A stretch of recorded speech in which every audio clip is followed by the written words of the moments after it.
Mes chers amis, bonsoir. Bienvenue en ce mois printanier mars à l'Institut de Lille, sous les voûtes gothiques qui n'ont pas bougé depuis la fin du XVe siècle de la salle Petra, pour une rencontre consacrée effectivement à la Shoah en région.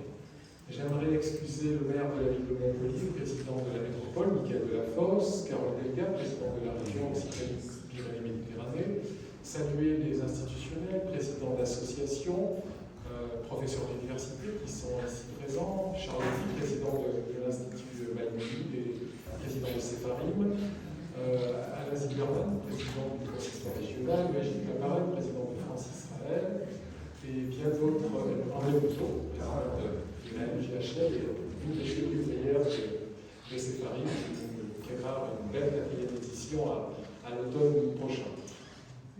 Nous avons ouvert la saison en octobre dernier avec Maurice Lugassi et Alexandre Toulu pour un premier volet consacré à la Shoah dans notre région occitane.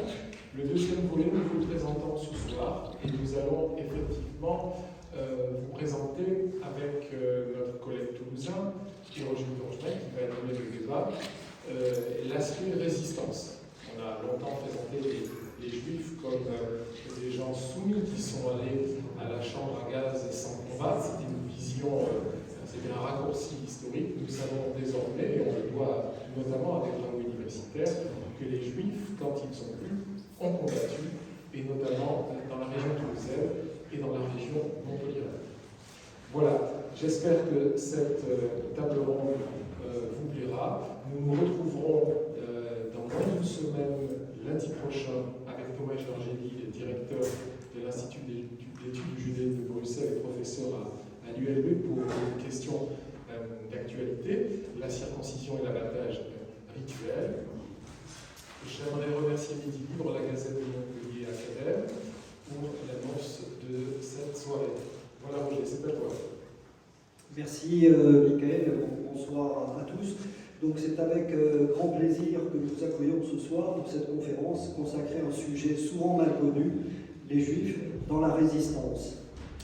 En effet, pendant cette période sombre de l'histoire de notre pays, on a souvent présenté les Juifs uniquement en tant que victimes, notamment dans les camps d'internement en France, dans les ghettos en Pologne et dans leur destination ultime, les camps d'extermination.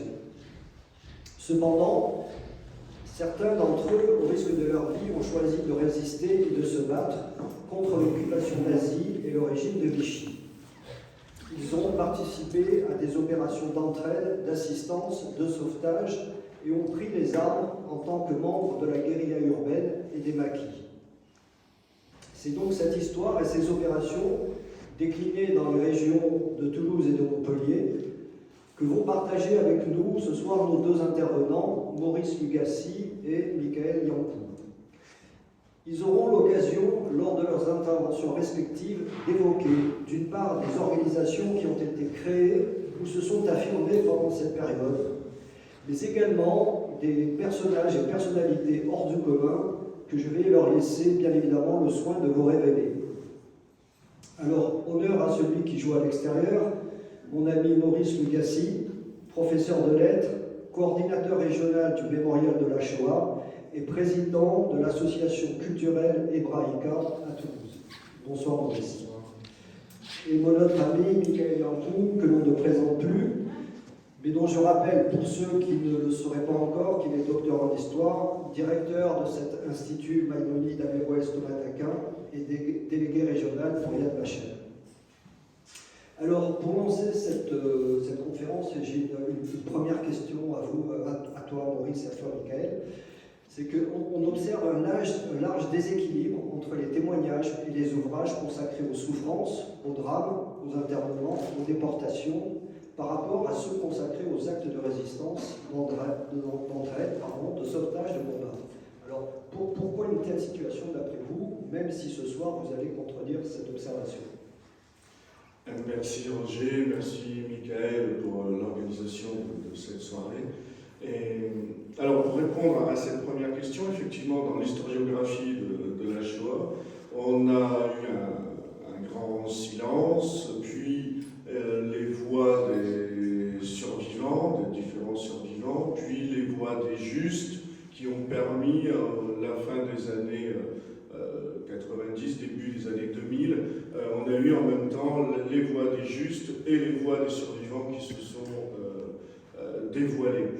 La résistance, il faut dire qu'il existait quand même des ouvrages. Lucien Lazare, Annie Latour ont écrit, mais très peu d'ouvrages. David Diamant aussi dans cette historiographie. Il se trouve que très étrangement, les principaux acteurs de ces résistances juives ne se sont pas manifestés. Ils n'ont pas cherché à faire des ouvrages, hormis quelques témoignages, et ils sont rentrés finalement dans la vie courante, en France ou en Israël. Et ce qui est affiché là, par exemple, est en date de 1947, donc on ne peut pas dire qu'il y a eu du silence, mais 1947, David Knut, dont on reparlera, un poète russe qui a non seulement participé, mais qui a donné naissance, avec beaucoup d'autres personnalités, à un immense mouvement de résistance juive, a écrit quand même la résistance juive en France. Jacques Lazarus, de la même manière, en 1947. Puis un silence jusqu'aux années 70. Comment l'expliquer, je ne sais pas, véritablement, parce que, hormis le fait qu'ils sont rentrés tranquillement dans la vie active et qu'ils n'ont pas cherché à fanfaronner. Et il est vrai qu'aujourd'hui, c'est un thème qui revient, fort heureusement. Il n'est pas trop tard et il n'est jamais trop tard. Oui, tu as dit l'essentiel, effectivement. Maurice, il y a eu diverses phases, effectivement, dans la prise de conscience de la spécificité de la Shoah, de l'unicité de la Shoah. Au lendemain de la guerre, d'ailleurs, tout le monde avait souffert et on ne mettait pas encore en exergue la volonté d'anéantissement, effectivement, des Juifs en France et en Europe. En Israël, il y a eu des ouvrages, la volonté de montrer l'héroïsme, participer effectivement de cette mentalité israélienne. On pourrait rajouter à la liste intéressante que tu as effectivement présentée le film, bon, ce n'est pas un livre, mais c'est un film, c'est une œuvre, Sobibor, de Claude Lanzmann. Et quand, pour ma part, au niveau plus modeste, j'ai entrepris effectivement de faire ma thèse de doctorat sur Vichy dans le département de l'Hérault, il m'est apparu essentiel d'accorder une place importante à la résistance. Et c'est ce que l'on va découvrir ce soir, notamment pour la région de Montpellier, l'activité de nombreuses associations, maillage qui a été mis en place, comme le comité d'assistance aux réfugiés, l'œuvre de secours aux enfants, et même le mouvement de la jeunesse sioniste. Cet aspect combat est assez peu connu du grand public. Donc, effectivement, c'est difficile d'expliquer, cher Roger, pourquoi, mais en tout cas, je pense qu'aujourd'hui, tant en France, en Europe, que dans le reste du monde, et notamment en Amérique, on essaie un petit peu de rattraper ce manque-là et de mettre en avant effectivement l'aspect résistance, l'aspect combat, l'aspect héroïsme. Et pour des populations effectivement civiles, cela n'a pas été une mince affaire. Et dans cet aspect résistance, cet aspect combat, la gente féminine a joué un rôle non négligeable, et notamment en France. Bien, en tous les cas, ce soir, effectivement, vous allez contribuer à combler ce décalage. Alors, une première question pour entrer dans le vif du sujet. Quelle est en fait la situation des 240 au contexte à Toulouse et à Montpellier? Je vais répondre pour Toulouse, mais c'est vrai que je pense que Montpellier a à peu près les mêmes caractéristiques, c'est-à-dire qu'à partir du moment où le territoire français va être découpé, non pas en 2 zones, mais en 5 zones en tout, et notamment pour nous, ce qui nous intéresse, c'est la zone occupée vers le nord et la zone non occupée, on a effectivement des vagues de réfugiés qui viennent dans le sud. Pour Toulouse précisément, on a eu 2 vagues. La première, ce sont les Belges, qui sont vraiment venus dès 1940 et qui, même la dépêche du Midi avait titré « Toulouse devient une ville juive belge », tellement ils étaient présents. ils étaient où ils pouvaient. Ils dormaient sur les berges de la Garonne, nous sommes en été. Ils dormaient sur les berges, ils dormaient sur les places, et puis, bien entendu, les comités d'assistance vont s'en occuper, mais comme ils peuvent. Et puis, un phénomène qui est très particulier à Toulouse, c'est les juifs allemands du Bad Palatinat qui ont été mis dans un train par les autorités nazies et qui ont été envoyés directement vers les camps d'internement à Toulouse. Et on a donc ces populations qui sont venues par elles-mêmes, ce sont les Belges, populations déportées, c'est une déportation qui a eu lieu vers les camps d'internement autour de Toulouse, et à cela, il faut ajouter ces populations qui, en 1940, populations juives, ont le choix entre n'ont pas le choix, mais sont triés en 3 situations, où ils sont étrangers sans un sou et démunis, et ils sont internés dans les camps qui existent là, vous le savez, depuis la retirada pour les républicains espagnols, où ils ont un peu de moyens, ils peuvent subvenir à leurs besoins, et ils sont assignés à résidence dans des villes, plutôt des villages, et surtout des centres thermaux, dans des cités thermales, où ils sont dans des camps de travail, qui étaient occupés par les républicains espagnols et qu'on va très vite appeler des camps palestiniens parce qu'ils vont être occupés par des juifs, et je pense notamment à côté de Montauban, le camp de Caussade, le camp de Jude. Et à ces situations-là font que, et je terminerai là-dessus, la population juive de Toulouse, qui était à peu près de 1500 personnes, va voir ces chiffres augmenter à 5000, et c'est la communauté juive qui va essayer de s'en occuper. En 1940, tout le monde est démuni, il n'y a pas encore d'organisation, donc c'est vraiment localement. Et à ce niveau-là, Toulouse a ses comités de bienfaisance, mais Montpellier en a des particulièrement célèbres. Merci Maurice. Alors d'un point de vue administratif, Montpellier dépend de Toulouse. L'année 1940, c'est l'accueil effectivement des réfugiés et c'est aussi la mise en place de l'arsenal législatif et répressif du gouvernement de l'État français de Vichy qui met au banc de la société l'ensemble des représentants de la loi Mosaïque. Alors pour ce qui est effectivement de l'accueil des réfugiés, l'on sait aujourd'hui que la collectivité juive montpelliéraine a joué un rôle important dans l'accueil de ces déracinés. Notamment le président de la collectivité, César Uziel, de souche ottomane, qui a accueilli effectivement de nombreux Israélites, de nombreux Juifs, qui venaient du Nord, du Luxembourg, de Pologne, de Belgique. Et évidemment, le rabbin Henri Gilly, on présentera tout à l'heure, premier rabbin d'une communauté organisée depuis l'époque médiévale, un lourd héritage. Il va bien effectivement s'acquitter de sa tâche, et par la suite, après la Shoah d'ailleurs, au séminaire israélite, et il présidera avec d'autres au destiné du judaïsme français. Et dans son lignage actuel, il y a Ariel Goldman, il y a eu Alain Goldman, voilà, c'est la même effectivement famille. Je crois qu'il y a aussi le rabbin Alain, le rabbin Olivier Kaufmann. Donc il y a quasiment... Pardon ? Directeur, voilà, merci du séminaire. Et donc, rappeler, nous le ferons de manière plus ample tout à l'heure, ce que la ville et ce que la communauté doivent également à la famille Uziel et à Henri Gilly, premier rabbin d'une communauté depuis l'époque médiévale. Alors, il y a des premiers convois de réfugiés qui arrivent effectivement en France, des Belges, des Luxembourgeois, des Français de l'Aisne, des Ardennes. Et après la défaite en 1940, les effectifs de la communauté juive de Montpellier explosent. Il y a une communauté au sein de la communauté. Réfugiés français qui viennent essentiellement de Paris, d'Alsace-Lorraine et de diverses nationalités, une quinzaine, j'ai dû compter, les juifs polonais représentant la moitié des effectifs, mais on sait qu'effectivement la Pologne avant-guerre était un pays juif très très important. Après la défaite, donc effectivement les effectifs grossissent. Et à Montpellier, à partir du paiement des cotisations de la fréquentation des synagogues, 150 familles ont pu être dénombrées, soit 750 personnes environ, donc c'est 3 fois plus qu'avant-guerre.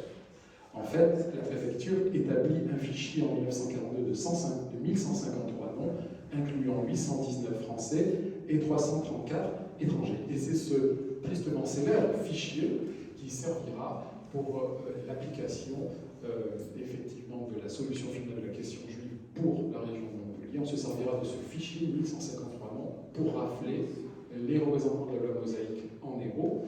419 le seront, on en parlera vraisemblablement Roger et Maurice tout à l'heure. Donc le sort des Juifs étrangers empire brusquement en automne 1940 en raison de la promulgation d'une législation oppressive qui permet leur internement sur une large échelle. 1940, c'est donc effectivement la mise en place de diverses ordonnances, lois, décrets. La France de Vichy, c'est 400 lois, ordonnances, décrets qui mettent au banc de la société le juif, la promulgation du premier statut des juifs, la notion raciale du juif est alourdie en 1941. Donc évidemment, dans le second grand conflit armé du XXe siècle, et pour les représentants de la mosaïque, l'année 1940 et l'année 1942 sont de douloureuses mémoires, effectivement. Alors, je voulais vous demander maintenant, est-ce que vous pouvez préciser quelle forme vont prendre les premières actions d'assistance et de sauvetage? Alors, tu l'as dit, Roger, effectivement, les premières formes, c'est de l'assistance. Assistance et sauvetage, c'est-à-dire que la région, alors effectivement, on est dans la région administrative telle qu'elle a été dessinée par le régime de Vichy, qui est la région 17, contient, autour de Toulouse, contient une très forte densité de camps. On a à peu près, ce sont les chiffres de Geneviève Dreyfus-Armand, 200 lieux d'internement de juifs, entre les camps d'internement, les camps de travailleurs, et les lieux où ils sont assignés à résidence. Donc, cela donne surtout la nécessité d'assister ces populations qui sont arrivées complètement démunies. La première cause de mortalité dans les camps d'internement, c'est la faim. Ce n'est pas la maladie, c'est la faim. Donc, il fallait leur amener l'essentiel, et c'est là que les organisations juives ont été fondamentales. Pas seulement, on a un très bel exemple à ce moment-là d'une très belle solidarité avec les protestants de la CIMAD, avec le groupe des Quakers américains, qui est un groupe que certains associent aux protestants, mais qui est différent. Et des quelques catholiques sont là, c'est surtout en 1942 que les organisations catholiques vont se mettre en action, mais on a quand même autour du rabbin Chili, notamment le père Brown, qui va être l'un des premiers justes français qui va être nommé. Et l'assistance, très importante, et cette assistance va se faire au niveau des organisations juives, on en parlera, de l'OSE, des EI et d'autres groupes qui sont nés ex nihilo, qui sont nés à ce moment-là. Mais il n'y a pas que ça. Il y a effectivement l'assistance, et il y a un groupe, et c'est là que Toulouse se singularise, un groupe qui pense déjà à créer un groupe armé, qui pense déjà à créer une résistance armée. Et ce groupe, c'est l'armée juive. L'armée juive va naître dès 1940. Deux personnes extraordinaires dont j'évoquerai plus précisément le destin, Ariane Fixman et David Knut, son mari. Ces deux personnes-là vont avoir l'idée, non pas seulement de créer de l'assistance, et aussi, ce que je n'ai pas encore évoqué, une résistance morale, amener les Juifs à se retrouver au sein de la synagogue à Toulouse, rue Palapra, et continuer à étudier. Parmi eux, on aura le futur poète Claude Vigée, par exemple, mais aussi André Naroum, qui deviendra Edgar Morin, qui va changer entre-temps. Mais l'armée juive, que veulent ce couple-là? Ils sont sionistes, ils sont de la branche de Jabotinsky. Pour eux, il s'agit de se battre. Et ils vont s'adjoindre à un troisième homme qui est un deuxième couple plutôt. Les femmes sont essentielles, Michael le disait, on en reparlera. C'est Genia et Abraham Polanski, lui il est ingénieur. Ils se sont tous rencontrés dans les congrès sionistes à Bâle ou ailleurs. Et pour eux, il faut préparer une armée juive. il faut préparer une brigade juive comme elle peut exister au sein de l'armée britannique ou au sein de l'armée canadienne. Et on est en 41 et on verra, ça va vraiment se réaliser en 43, mais on n'y est pas encore. Mais on a déjà l'idée de ne pas faire seulement une résistance de type civil, fabrication de faux papiers, assistance, fourniture de besoins premiers, mais aussi une résistance armée. Elle est déjà en embryon. Oui, effectivement. Et à Montpellier, il y aura l'organisation d'un premier congrès sioniste clandestin, et l'on doit rappeler la mémoire de Otto Isidore Giniewski. Montpellier a aussi une histoire sioniste, sans anachronisme aucun, va un petit peu remonter dans le temps. En 1897, au premier congrès sioniste de l'ère moderne à Bâle, qui entendait poser les bases du retour à la patrie ancestrale pour les peuples juifs. Pour le peuple juif, beaucoup de représentants de la mosaïque de l'Europe de l'Est pensaient que la résolution des problèmes juifs en Europe passait par le retour à la patrie antique, quand d'autres pensaient que ça passait par le socialisme révolutionnaire, le bouddhisme. Et sur 12 délégués français présents à Basel en 1897, sur 12 délégués français, 4 sont montpelliérains, 3 ashkénazim et un séphard. La sœur d'Ahada, d'ailleurs, a fait ses études de médecine à Montpellier, et on sait l'importance de l'agronomie dans les futurs moshavot et kibbutzim, dans l'État d'Israël embryonnaire, le Yishuv, que l'État d'Israël créé à partir de 47-48. Tu évoquais un couple fameux pour la région toulousaine, il y en a eu un évidemment pour Montpellier, et on développera aussi probablement plus tard le couple Zlatine, Miron et Sabina. L'histoire a retenu l'épilogue douloureux d'Isieux dans l'Ain, où la colonie des enfants réfugiés d'Hérault a été raflée, mais ils ont passé l'essentiel de la guerre à Palavas-les-Flots. On en dira évidemment un mot tout à l'heure. Alors, pour répondre effectivement à ta question, Roger, César Lusiel, je l'ai rappelé tout à l'heure, a entrepris de tendre la main à ses coreligionnaires du Nord. Le rabbin Henri Chili également jouera un rôle fondamental dans les organisations de secours et d'entraide, et aussi au camp de transit agatoire, au camp d'Agde, que l'on va développer sûrement dans tes prochaines questions. Au camp d'Agde, on lui doit un rapport effectivement terrible sur les conditions d'hygiène des Juifs entassés, avec le camp des Israélites hommes, le camp des Israélites femmes, Barak homme, Barak femme, et les deux témoignages que l'on a effectivement de ce camp de sinistre mémoire, de sinistre renommée, on le doit au préfet vichiste et au rabbin Henri Chili. Alors effectivement, transition assez naturelle. Maurice, tu évoquais plus de 200 lieux d'internement. J'ai découvert ce chiffre. À l'intérieur de cette masse de lieux d'internement, il y a des camps beaucoup plus connus, donc Gours, Noé, Recebedou, Rivzat, Agde. Voilà. Est-ce que vous pouvez dire quelques mots sur l'histoire spécifique de ces camps? Ce serait beaucoup trop long de développer pour chacun des camps. Mais ce qui se passe, c'est qu'effectivement, il y avait quand même des spécificités. Et dans ces spécificités, il faut citer le camp de Gurs près de Pau, qui est le premier camp finalement à avoir, où les Juifs ont été internés. Et c'est le premier camp aussi où l'assistance a appris beaucoup de choses, notamment la CIMAD. C'est là qu'ils ont vraiment fait leurs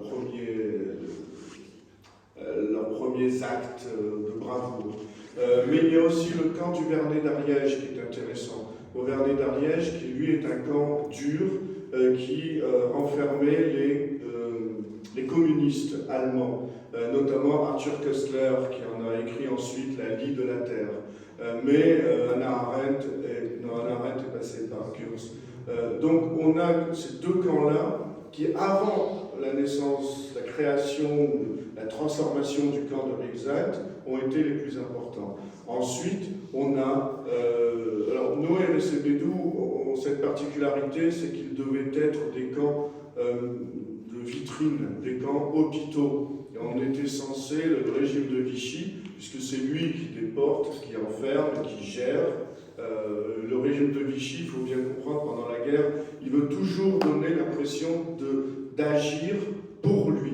Alors, il obéit aux nazis, mais il veut montrer qu'il est maître en son territoire. Et c'est pour cela que c'est la police de Vichy qui va arrêter, c'est les lois de Vichy qui vont interner, qui vont apporter des restrictions visant à fragiliser la population juive. Donc on a pas ce schizo, mais ce mythe un peu de Vichy qui veut faire croire qu'il est maître de son territoire. Et Noé et Bédou sont des camps hôpitaux, en réalité c'était des camps mouroirs. C'est là-bas qu'on a envoyé les personnes les plus fragiles. Et ce que Alexandre Doulut a mis en lumière, et ce n'est pas encore édité, mais ça va être bientôt à CNRS Édition, c'est qu'on a beaucoup de déportations d'un camp à l'autre. On va faire passer les gens du camp de Jude à celui de Noé ensuite à Rixat, et finalement, selon le taux de remplissage, selon, pour Noé et Bédou, les plus malades, on va les mettre là, ils ne seront pas soignés, et en 42, ils seront déportés comme ils peuvent. Donc, spécificité des camps difficiles. En tout cas, ce qui est sûr, c'est que les conditions de vie vont se compliquer avec le temps. Et heureusement que l'assistance est là et que cette assistance va même, parfois, j'ai retrouvé par rapport au préfet, parfois le préfet à Toulouse, chez nos de l'Éris, va aller contre la décision du directeur du camp. Par exemple, de diminuer les rations de lait pour les enfants. Et il va aller contre et il va casser cet ordre-là. Donc, ils sont condamnés à mort sans que ce soit encore la solution finale. Mais le traitement qu'il leur est infligé fait que c'est l'aboutissement. Merci Maurice. Toujours rappeler que dans l'Hexagone, il n'y a pas eu des camps d'extermination, chambres à gaz et de fours crématoires, à l'exception du Struthof, effectivement, en Alsace. Et sur la carte du Tour de France de la mémoire, souvent omis celui d'Agde. Or, aujourd'hui, vous allez dans la cité phocéenne, hérothèse, effectivement, si vous cherchez le camp, vous ne le trouverez pas. Il a disparu, il a été détruit, les baraquements ont été rasés. Il ne subsiste qu'une plaque qui rappelle les tristes moments de la Seconde Guerre mondiale et de la Shoah, et l'édification d'un collège René Cassin, au nom peu innocent de René Cassin, sur l'emplacement du camp d'Agde, édifié pour des réfugiés de la guerre civile espagnole, qui va accueillir des démobilisés tchécoslovaques, des travailleurs indochinois, des populations tziganes. Jamais oublier qu'effectivement les tziganes ont subi un lourd tribut pendant la Seconde Guerre mondiale et dans les camps. Et sur une population de près de 6 000 internés, près de la moitié, près de 3 000, seront des juifs. Et ce camp accueillera notamment les juifs lors de la rafle de 1942. Du 26 août 1942. Oui, il y avait des mouvements entre les camps. En Agde, ensuite, on a été déportés à Rixat, qui était le grand camp régional, puis ensuite Drancy, l'antichambre, effectivement, d'Auschwitz. Alors, sur effectivement l'exception des travailleurs indochinois, des Tchécoslovaques démobilisés, des Espagnols, les Juifs étrangers, les autres étrangers, donc c'est 25 nationalités différentes, dont 2674 Espagnols, 1638 Polonais sont recensés, mais il y a aussi 344 Français, 288 apatrides qui vivent dans des îlots appelés camps des internés civils. Les conditions effectivement de vie sont pénibles, tant du point de vue de l'hébergement, de la nourriture et de l'hygiène. Le rabbin Chili dénombre le 25 novembre 1940, lors de sa première visite au camp, 1300 juifs, c'est 22%, dont 500 femmes et 400 enfants, parmi lesquels 80 de moins de 2 ans.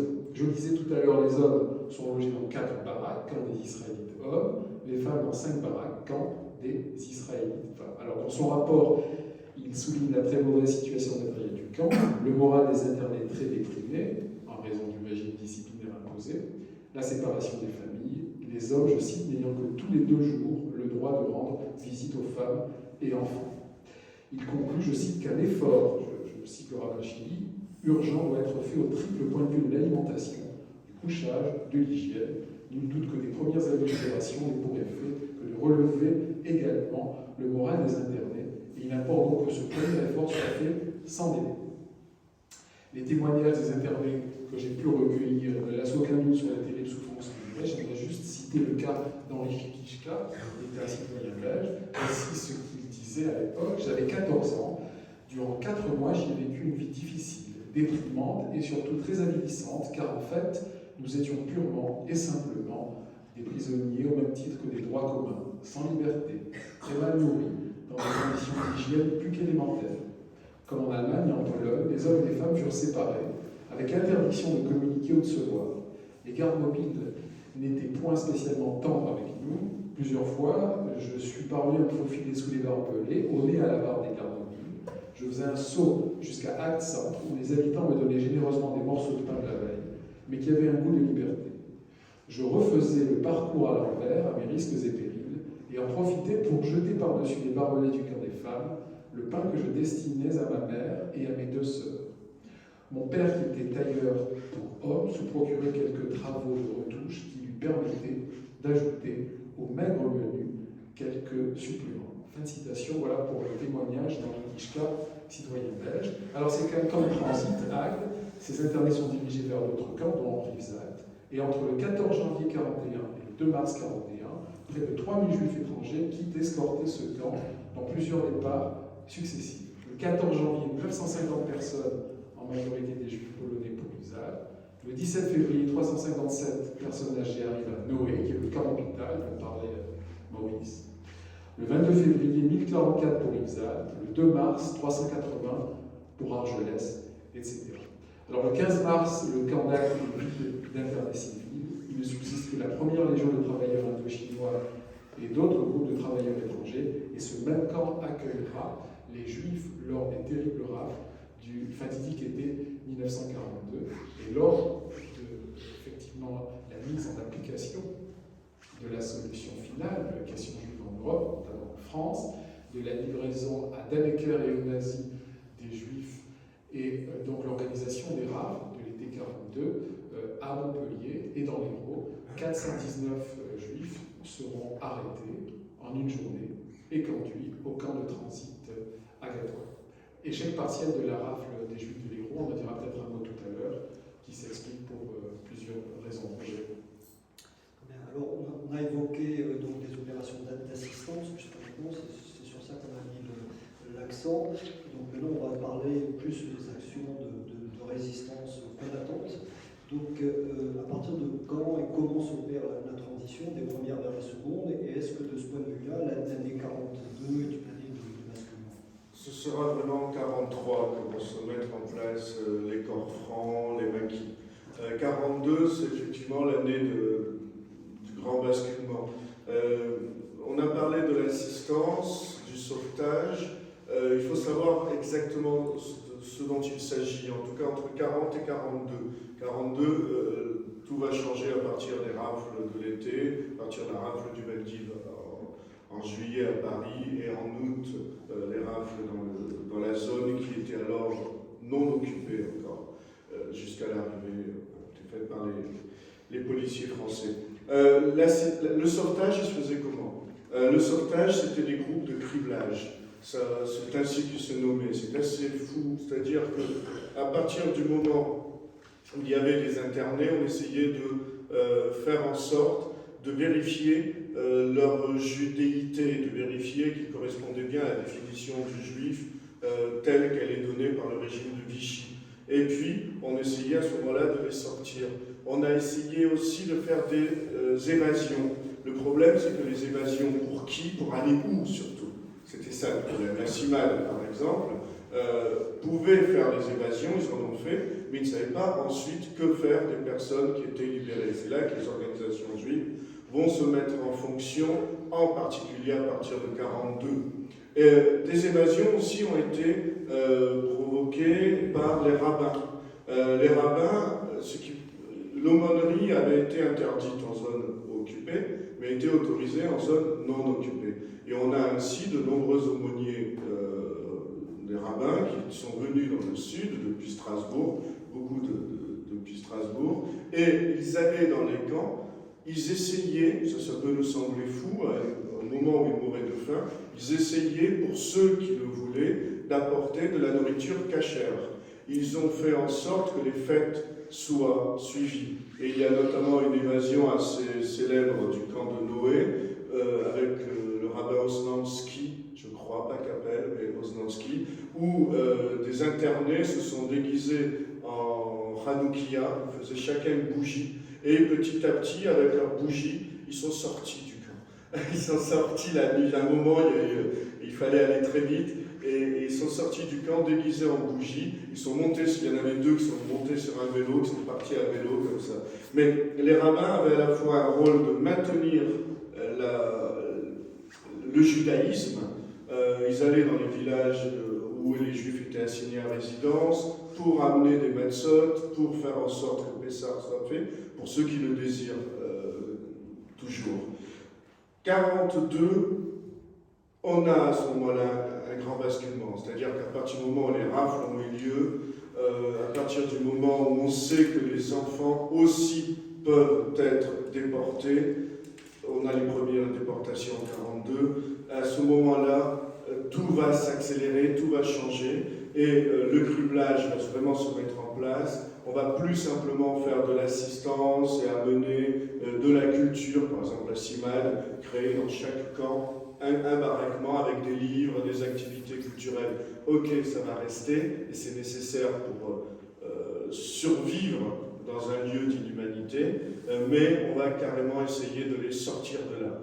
Toutes sortes de moyens sont mis en place. Une sœur va par exemple passer à une femme juive son costume de sœur pour qu'elle sorte de là, et ainsi de suite. Donc 42 vont se mettre en place les évasions et vont se mettre en place véritablement ce qui existait déjà un peu avant, les maisons d'enfants, notamment Michael en parlera autour de Montpellier. Autour de Toulouse, la plus célèbre maison d'enfants, c'est celle de Moissac, près de Montauban, créée par les EI, créée par Gamson, ou Gamson, mais dès 1940, c'était avant 42, et même avant 40, dès 39, ils ont créé, les EI avaient créé des maisons d'enfants. Gamson avait l'idée que la zone de Paris allait être bombardée, qu'il fallait protéger les enfants juifs de ces bombardements, donc les amener vers la campagne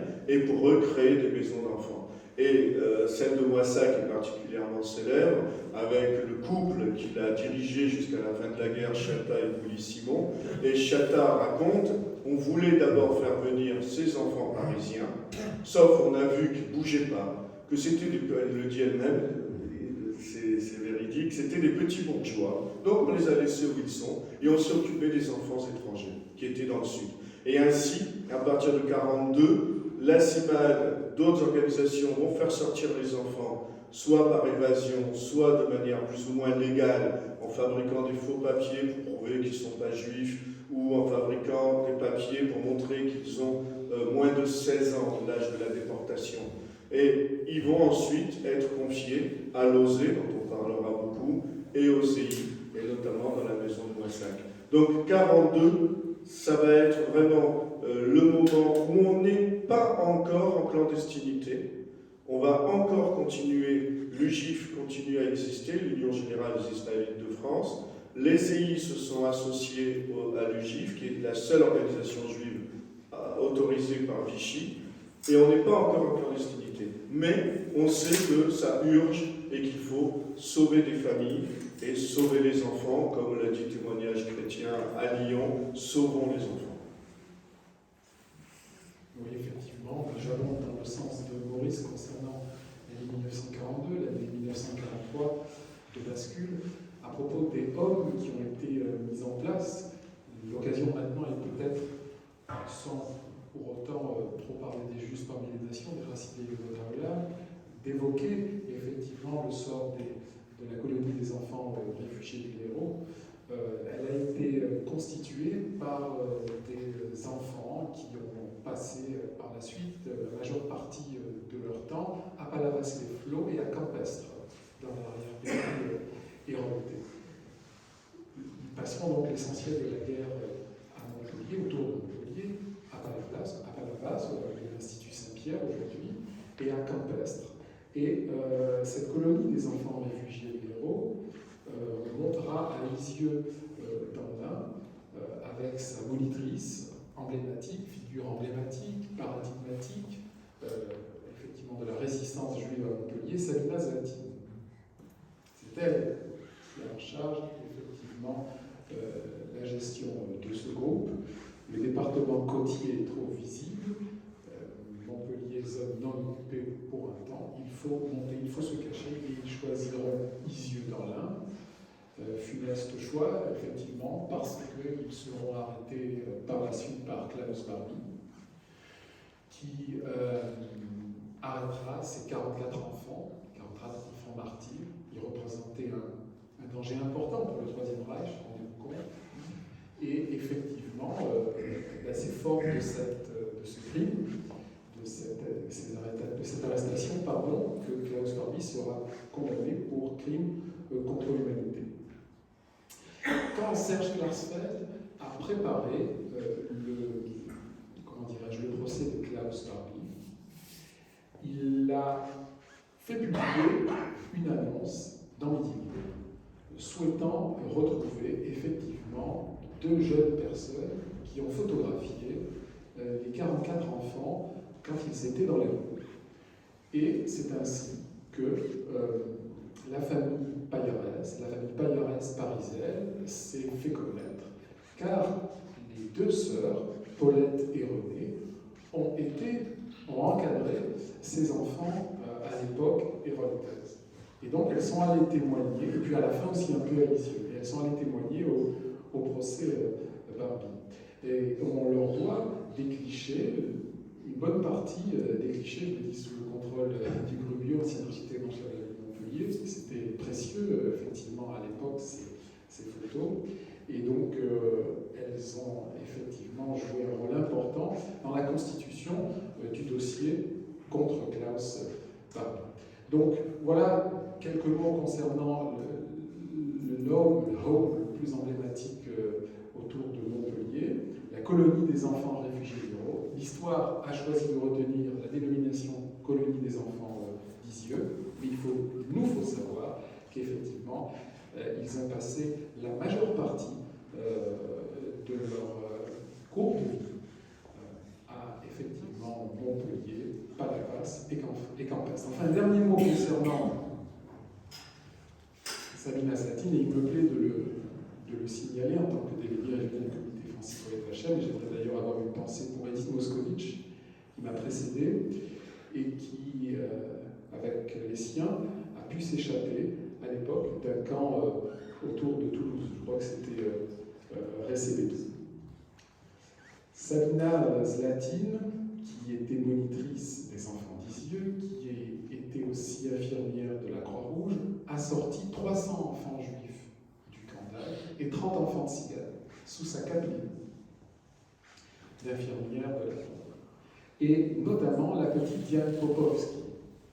Elle a sorti cette petite fille et elle l'a confiée à une famille charitable montpelliéraine qui l'a sauvée effectivement de la mort, de la déportation, de l'anéantissement.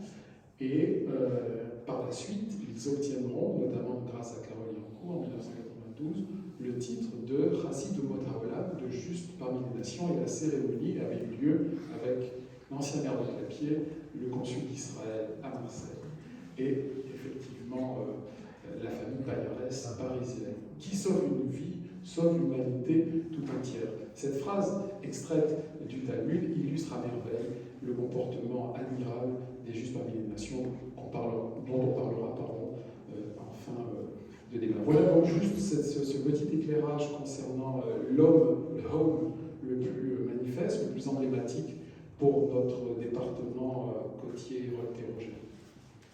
Je vais continuer sur 42, c'est-à-dire qu'on a toujours l'assistance, le sauvetage qui est en place. Mais, comme je vous l'ai dit au début, on a cette idée de créer une armée juive. Et dès 1942, à Toulouse, va se passer une modification au sein de l'armée juive. C'est-à-dire que David Knut sait qu'il est recherché par le... On n'est pas encore... on est à ce moment-là, Toulouse est occupée en novembre 42. Et en novembre 42, il sait qu'il est recherché par les Allemands qui viennent d'arriver, par les nazis qui viennent d'arriver. Il est suffisamment célèbre pour qu'il soit l'un des premiers recherchés. Donc il va partir en Suisse, il va se réfugier en Suisse, d'ailleurs avec sa fille aînée. Sa femme, Ariane Fixman, est enceinte et elle reste à Toulouse, elle continuera son combat, je vous en parlerai, jusqu'à ce qu'elle soit assassinée par la milice en 1944, un mois avant la libération.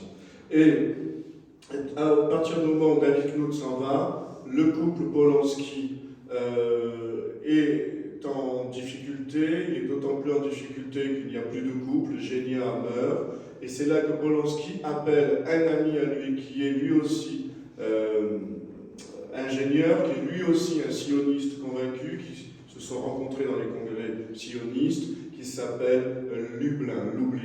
Et Polonsky et Lublin vont faire un duo qui est un duo absolument extraordinaire. Ils vont passer de 15 inscrits à l'armée juive, et à la fin de 1944, quand l'armée juive va devenir l'organisation juive de combat et être intégrée au sein des forces françaises de l'intérieur, ils sont 1950. On a 1950 juifs qui se sont inscrits. On a tous les noms dans les archives du fonds Lublin, qui est au mémorial de la Shoah. Chaque membre, donc entre 40 et 42, chaque membre qui rentre à l'armée juive va prêter un serment. Il y a une cérémonie à laquelle il tenait énormément. Cette cérémonie, c'est que l'impétrant entre dans un endroit sombre, la lumière dans les yeux, devant lui une bougie, une Bible, il y a une Bible, et le drapeau d'Israël, et il doit dire, la main droite sur le drapeau bleu-blanc, je jure fidélité à l'armée juive et obéissance à ses chefs. Et entre 40 et 42, ça va s'amplifier en 43, ils vont être ces jeunes, il y a beaucoup de jeunes hommes et de jeunes femmes, qui vont intégrer l'armée juive, ils vont s'entraîner à Toulouse aux armements comme ils peuvent, avec le fameux Alfred Nakache qui va leur donner une formation physique, avec un bonhomme absolument extraordinaire dont je vous parlerai à la fin, qui s'appelle lui aussi, et je salue M. Yankou qui est là, Albert Cohen, et surnommé Bébé. Et donc, ils vont leur donner une formation, et ceux qui vont être prêts vont franchir les Pyrénées en 42, c'est un mouvement qui va s'amplifier en 43.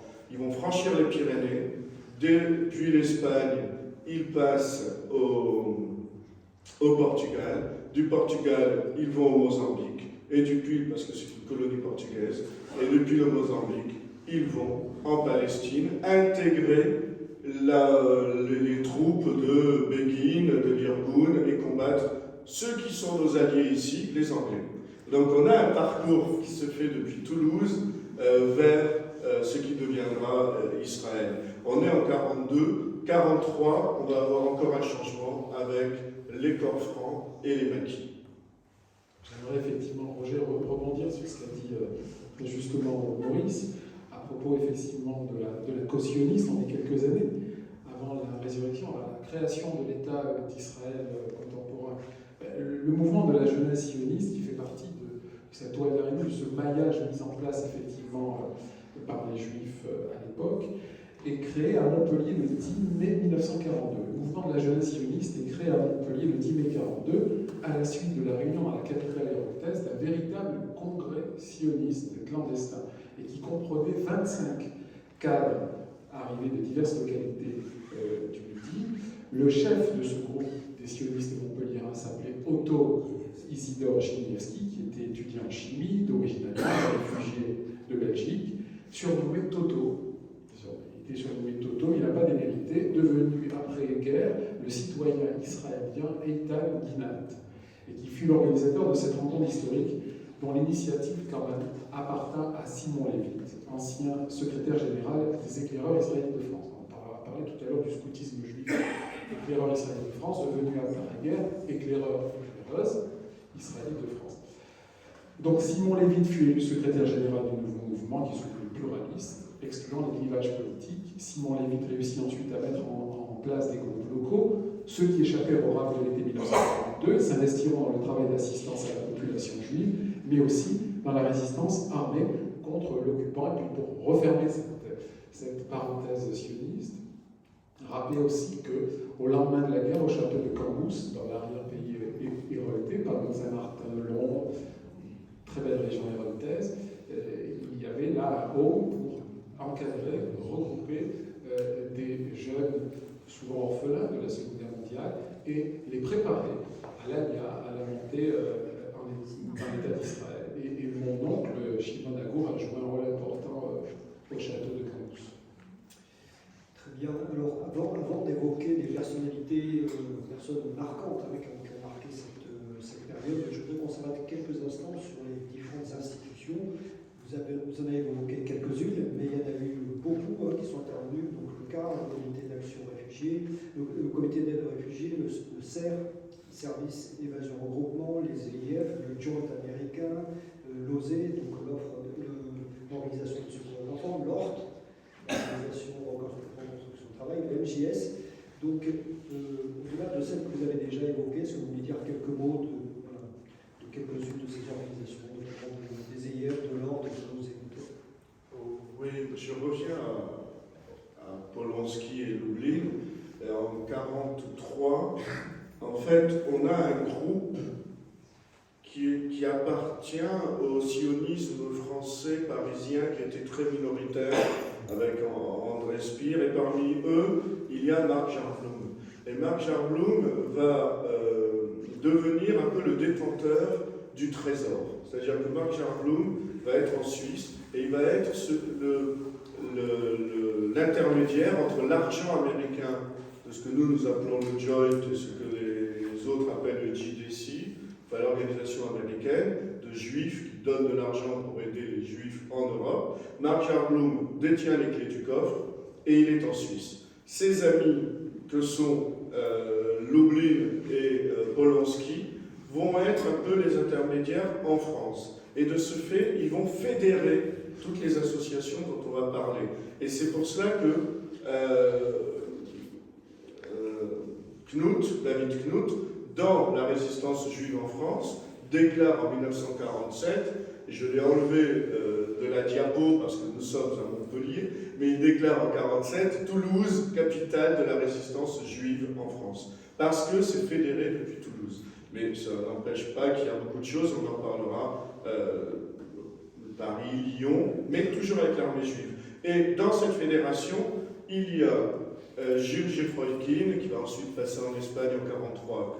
Il y a Léonard Zupraner, Alexandre Kowalski, qui est le directeur de l'ORT en France, Robert Gabson, le fondateur des EI, Frédéric Hamel, qui est passé par Montpellier, dit le Chameau, et il faut lire ses mémoires, c'est absolument extraordinaire. Il a créé ses fermes, le Chameau lui-même. Et Lévite, Simon Lévite, dont Michael vous parlait. Et donc, tout cela, finalement, vont, sinon obéir aux ordres de Polonsky et de Lublin, en tout cas, ils font partie de cette fédération. Et alors ce qui est fascinant, c'est qu'à cette période, on a du mal à l'imaginer, ils voyagent énormément. Ils ont des faux papiers, ils font comme ils peuvent, mais ils prennent sans arrêt le train, tantôt pour convoyer des enfants, tantôt pour amener des armes, tantôt pour amener des faux papiers vierges, tantôt pour amener de l'argent. Ils voyagent. Les femmes en particulier vont voyager beaucoup, mais pas seulement elles. Et on a du mal à l'imaginer parce qu'à partir de novembre 1942, les nazis sont partout. Les contrôles se font partout. Si ce n'est par les nazis, ce sera par la gendarmerie française. Et pourtant, des trains et des trains et des trains. Et ils vont communiquer, ils vont se coordonner. Et en 1942, 1943, grâce à l'argent du Joint, qui va permettre de faciliter notamment les passages vers la Suisse, faciliter, payer les passeurs, qui coûtent très cher, vers l'Espagne. Et puis, on aura la création, donc là je cherche une feuille d'archives du fonds Lublin, Et on a en 1942 la création de corps francs, c'est-à-dire de groupes armés qui ont pour but de faire de la guérilla urbaine. On parle de la résistance juive, on peut évoquer les juifs dans la résistance, et on sait que les FTP-MOI, les juifs communistes étrangers pour la immense majorité, étaient avec les FTP-MOI, et c'était eux finalement le bras armé de la résistance communiste. Le groupe Manouchian et à Toulouse, le groupe de Marcel Langer, la 35e brigade. Ça, c'est les juifs dans la résistance, plus tous ceux qui ont intégré l'armée secrète et autres groupes. Mais les corps francs, ce sont des groupes de l'armée juive, constitués de juifs, qui se battent contre l'occupant nazi. Que font-ils? Ils ne font pas comme les FTP-MOI, tuer les nazis directement. Là, j'ai retrouvé des archives. Ils vont surtout éliminer les collaborationnistes les plus dangereux, c'est-à-dire ceux qui vont dénoncer beaucoup de juifs. Et j'ai retrouvé des plans dans lesquels ils disent qu'il y a cette dame, elle est concierge, et elle a dénoncé une dizaine de juifs. Ils vont l'éliminer. Et ces corps francs, à partir de Toulouse, vont être dirigés plus ou moins. Ils sont à Nice, à Paris, à Lyon. Nice, Paris, Lyon, c'est déjà pas mal. Et on a des héros, par exemple à Lyon, il y a un héros qui est Raoul Lambert. Eh bien, Raoul Lambert qui a été fusillé en 1944, Raoul Lambert vient d'abord à Toulouse prêter serment sur le drapeau d'Israël et il repart à Lyon. Et ainsi de suite. Et on a ce va-et-vient qui se fait en permanence. Donc, les organisations, oui, elles vont travailler ensemble. Et elles vont toutes travailler ensemble, y compris les organisations de sauvetage, dont je vais laisser Michael en parler, notamment de l'OSE et les ELI, qui sont absolument essentiels. Mais on a l'idée, finalement les Juifs ont fait mieux que les gaullistes, parce que les gaullistes, ils ont essayé de faire le mouvement uni des résistants. Jean Moulin a essayé, ça n'a pas vraiment marché, et c'est en 1944, au moment du débarquement, qu'ils vont se réunifier. Du côté juif, c'est à partir de 1943 qu'ils vont se réunifier, parce qu'on est dans le même secteur. Lyon n'est pas si loin que cela, d'ailleurs c'est plus près de Montpellier que de Toulouse, mais entre Lyon et Toulouse, on a tout un réseau qui se met en place et qui va permettre une guérilla urbaine et du sauvetage, parce il parlait d'un maillage, effectivement, on a un maillage d'organisation et sur le territoire.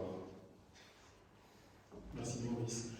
Oui, l'implication des organisations juives dans notre région, et plus particulièrement dans le département de Gauthier-Péraud, s'est concrétisée par un maillage serré de formation soucieuse en dépit de faibles moyens, il faut le rappeler, de très très faibles moyens, d'œuvrer pour les populations juives apatrides, ostracisées, persécutées, pourchassées par le régime d'État français de Vichy. Il y a l'activité du CAR, du Comité d'assistance aux réfugiés. C'est une institution qui a été créée avant-guerre, en 1936, effectivement à Paris, grâce au joint américain qu'évoquait notre ami Maurice. Une section du CAR, du Comité d'assistance aux réfugiés, va être créée à Montpellier.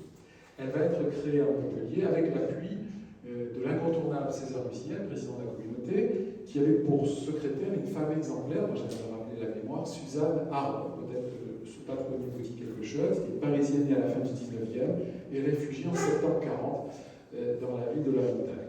Et effectivement, elle est directrice de la première section de la 5e direction régionale de l'UGIF, UGIF, qui est l'Union Générale des Israéliens de France, et qui avait un bureau situé où ça? Au 14 rue Marceau. Et le Commissariat Général aux Questions Juives, le CGJ, qui était le véritable ministère des Affaires Juives du gouvernement de Pétain, effectivement, par une note du commissaire de police chargé d'enquêter à son sujet en tant que délégué du juif auprès de la préfecture de Montpellier, la situe ainsi: l'intéressé est présenté comme une personne animée de sentiments de dévouement sans borne pour ses coreligionnaires. Sa conduite et sa moralité n'ont fait l'objet d'aucune remarque défavorable. Alors, elle a été secondée par Yosef Milner, de manière efficace, qui était un Polonais, effectivement, et qui était connu, puisqu'on parlait des gaullistes, pour ses sentiments gaullistes, et faisait d'ailleurs l'objet d'une étroite surveillance.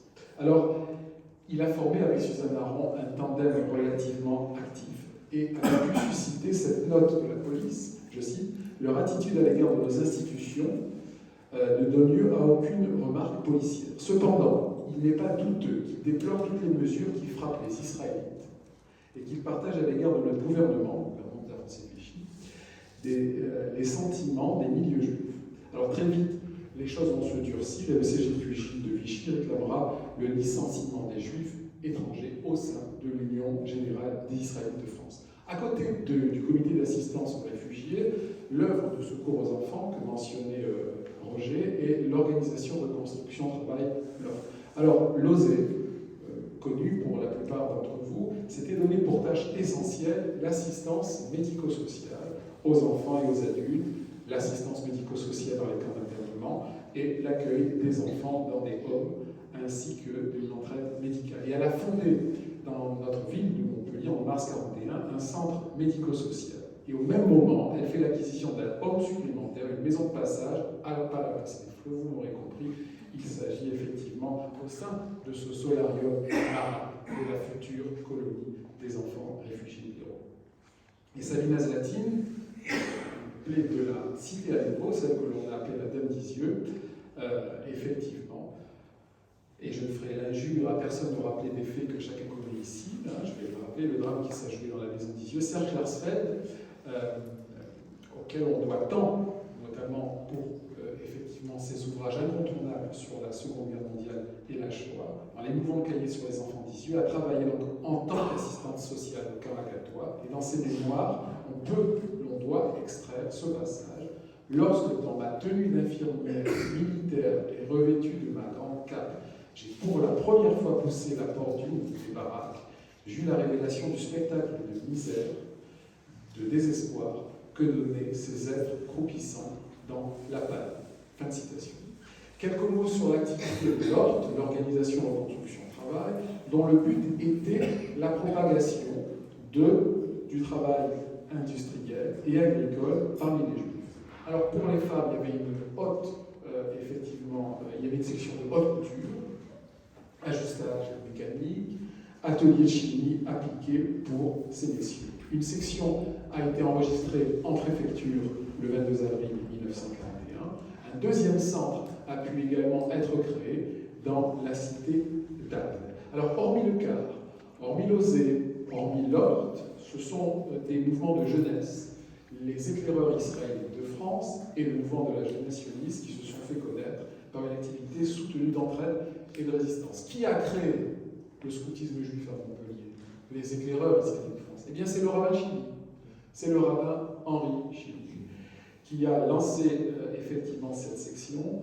Le premier groupe eut comme chef-tête Marthe Lévy, qui était d'origine messine, Lorraine, secondé par Nicole Wertheimer. Nicole Kahn Wertheimer, n'est-ce pas, Linda? Raymond Winter, ancien de la FPI de Strasbourg, jeune garçon de 18 ans, aidé par Marcel et Roger Gradvol, ainsi qu'Edgar Lévy, se sont chargés effectivement d'un autre groupe et réussi à toucher les jeunes non organisés. Alors, il a mené une activité exemplaire en collaboration avec l'OSE en septembre 1941 et il pouvait renseigner son correspondant et ami, Frédéric Shimon Hamel, dit le chameau, que 126 enfants ont pu bénéficier de 2 à 3 semaines de grand air, dont 3 semaines, je cite, 40 gosses osés, 2 semaines 40 gosses EI, 3 semaines 46 gosses osés. Style télégraphique, vous l'aurez effectivement compris. Les frères Marcel et Roger Gradvol et Edgar Lévy, malheureusement, seront passés par les armes à Saint-Flour, le 10 juin 1944, par les Allemands. Le mouvement de la jeunesse sioniste, j'en ai dit effectivement quelques mots. J'ai rendu hommage à Otto Isidor Jinigiewski et l'on peut aussi effectivement citer l'action de Henri Glaser au sein de la MJS. Et puis effectivement, parmi les nombreux juifs d'origine étrangère qui ont trouvé refuge dans l'Europe, qui ont eu une activité résistante soutenue, il y a évidemment Georges Charpak, mais là on en parlera peut-être tout à l'heure. On va essayer d'en parler maintenant, mais vous avez déjà évoqué pas mal de personnalités. Bon, il y a des noms assez connus qui apparaissent dans cette période, que on risque de citer, Alfred Nakache, le nageur d'Auschwitz.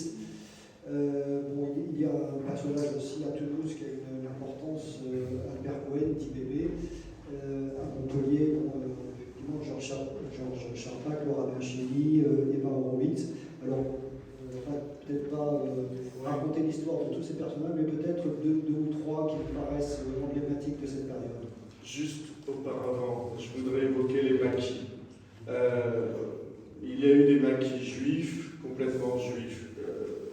Michael a parlé des EI. On a les EI à partir de 43, durant 1943, vont entrer dans la clandestinité.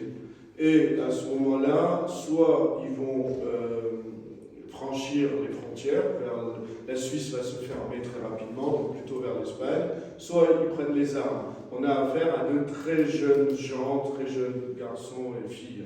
Et beaucoup vont prendre les armes. Et ils vont créer les premiers maquis juifs dans le Tarn et Garonne. C'est assez important. C'est justement contre cette idée que les Juifs se sont laissés mener dans les camps comme des moutons. Il faut savoir que dans le Tarn, du côté de Castres, il y avait un maquis avec des EI, avec des membres de l'armée juive, qui s'appelait le maquis Trumpeldor. Trumpeldor, c'est ce héros sioniste de la première heure, mort à Tel Hai dans les années 20. Et ce maquis Trumpeldor, il y en a un autre qui s'appelait le maquis Haguenau, mais surtout le maquis Trumpeldor, il portait des épaulettes bleues et blanches. Et ce sont des maquis juifs. Et on leur reconnaît des grands actes de bravoure, notamment la libération de Castres, et puis l'attaque d'un train à la Mazamet qui est très connu parce que Marianne a fait un numéro spécial il y a des années de cela, un documentaire a eu lieu. Ils ont attaqué un train, on est en août 1944, on est vers la fin de la guerre, de la libération. Ils attaquent un train avec des munitions des Allemands, et ce sont ces jeunes gens juifs avec les FFI, mais ils sont là et ils vont faire sauter le train et ils vont faire prisonnier les Allemands. Et les jeunes qui sont là racontent, dans ce documentaire, ils allaient voir les soldats allemands et ils leur disaient en allemand, parce que beaucoup venaient de Strasbourg ou directement d'Allemagne, je suis juif, je suis juif. Et ils racontaient comment les Allemands avaient peur à ce moment-là qu'il y ait une forme de vengeance. Il n'y a pas eu de vengeance. Ça, c'est encore un trait de la résistance juive et je dirais de l'esprit juif après-guerre aussi. Il n'y a pas eu de vengeance. En tout cas, pas de manière très très importante. Et ces maquis juifs ont laissé un souvenir très important et ils ont ensuite été intégrés. Tout le monde n'était pas intégré dans les forces françaises intérieures. Il fallait faire des dossiers, il fallait montrer qu'on avait exécuté des actes de résistance, il fallait des preuves, des témoignages. Pour ces maquis juifs, il n'y avait aucun souci. Dans le Tarn et Garonne, je tenais à en parler ce soir, ils ont pris les armes. Là aussi, par rapport à l'image du juif versée dans les livres, non. Ils se sont battus, pas seulement dans le ghetto de Varsovie, dont on a tellement parlé à juste titre, mais aussi dans toute la France.